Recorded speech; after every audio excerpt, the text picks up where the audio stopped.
Now we want to turn back to Washington, where President Obama did speak today about the tragedy in his emotional press conference, talking as commander-in-chief and as father of two young daughters. And here's ABC's chief White House correspondent Jake Tapper now. As flags were lowered to half staff at the White House this afternoon, our hearts are broken today. President Obama reacted not as a president, but as a parent. I know there's not a parent in America who doesn't feel the same overwhelming grief that I do. It was an emotional side of the president rarely seen in public. He repeatedly wiped away tears and paused to compose himself. The majority of those who died today were children. Beautiful little kids between the ages of 5 and 10 years old.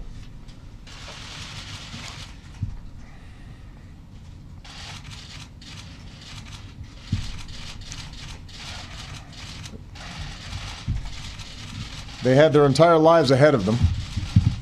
Birthdays, graduations, weddings, kids of their own.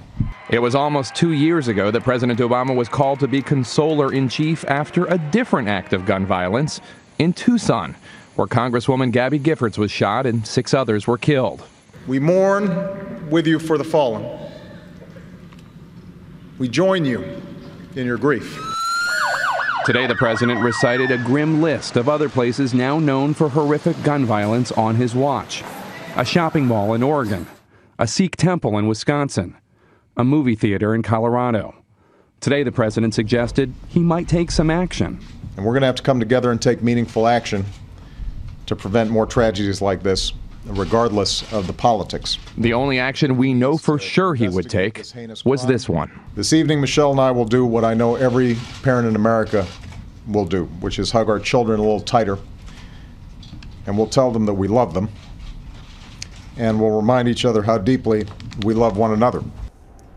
And earlier tonight, Diane, the president was scheduled to spend time with the First Lady and First Daughters, where presumably that hug took place. On Capitol Hill, House Speaker John Boehner announced that he would forego the traditional weekly Republican address so that the president could speak for the entire nation at this time of mourning.